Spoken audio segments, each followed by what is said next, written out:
আমি অনুসন্ধানের স্বার্থে কোনো গ্রেফতার তদন্ত অনুসন্ধানের কোনো ইস্যুতে কোনো কথা বলতে পারি না।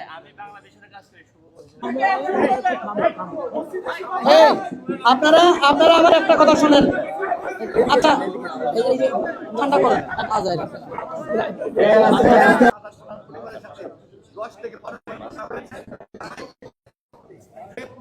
আচ্ছা, মেয়ের সাথে কেন কথা হবে? মেয়ের মোবাইল তো সিজ করা, মেয়ের মামার মোবাইলও সিজ করা আমার কাছে, মামার মোবাইল আমার কাছে।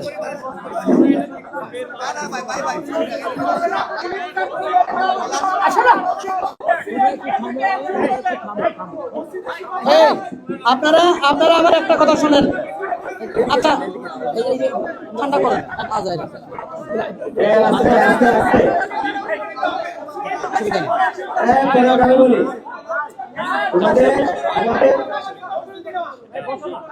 তোমাদের সেন্টিমেন্ট আমাদের সেন্টিমেন্ট পুরো এক। বসে এখানে ঠিক আছে?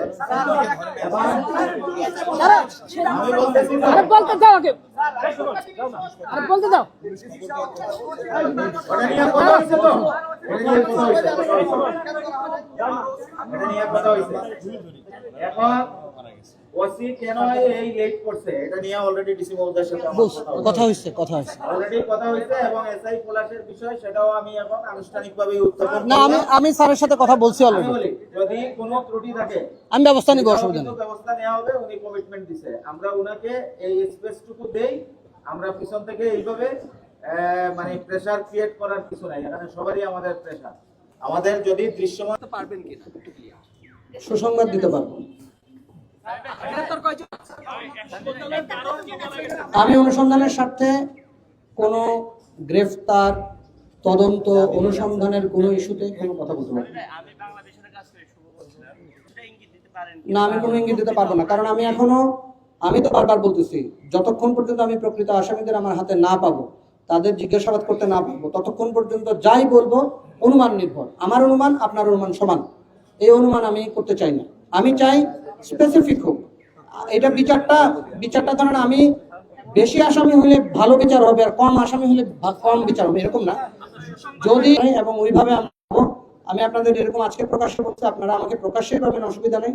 আমি আজকে যে কথা বলা গেছি আপনাদের কাছে তো রেকর্ড আছে, আপনারা পাবেন তার প্রমাণ। আমি বললাম সুসংবাদ আমার কাছে আছে, আমি সব কথা বলতে পারতেছি। ধন্যবাদ। আমি বলি প্রথমে স্পটে গেছি বলে আমরা যা দেখছি আমার তো তা শুনতে হবে। আমরা যখন খবর পেলাম 5টা বাজে ও আক্রান্ত হয়ে ওখানে লাশটা পড়ে আছে, এই তথ্যের ভিত্তিতে আমরা গেলাম, গিয়ে দেখলাম 5টা থেকে রাত 10টা পর্যন্ত ওর লাশটা সিঁড়িতে পড়ে আছে। আমাদের জগন্নাথ বিশ্ববিদ্যালয়ের সকল শিক্ষার্থীর প্রশ্ন, 5টা থেকে 10টা পর্যন্ত ওর লাশটা সিঁড়িতে পড়ে থাকবে কেন? দ্বিতীয় প্রশ্ন, আমরা যখন 3 তলায় উঠলাম, 3 তলায় ওঠার পর জগন্নাথ বিশ্ববিদ্যালয়ের ছাত্র দলের 5 জন এবং আমরা 3-4 জন ছিলাম। আমরা যখন খেয়ে দেখলাম কয়েকজন পুলিশ এখানে উপস্থিত ছিল, ওই পরিবার সদস্য উপস্থিত ছিল। আমরা যখন কথা বলতে গেলাম ওই পুলিশ গিয়ে ওই ফ্যামিলির সঙ্গে কথা বলবে, আমরা যখন এটার সঙ্গে ইনভলভ হতে গেলাম ওই পুলিশরা আমাদের সঙ্গে বাজে আচরণ করেছে। আচ্ছা, একটু আমার কাছে একটু দেন। আচ্ছা, আপনার সাথে কথা বলা আমার গুরুত্বপূর্ণ না তথ্য কালেক্ট করা গুরুত্বপূর্ণ?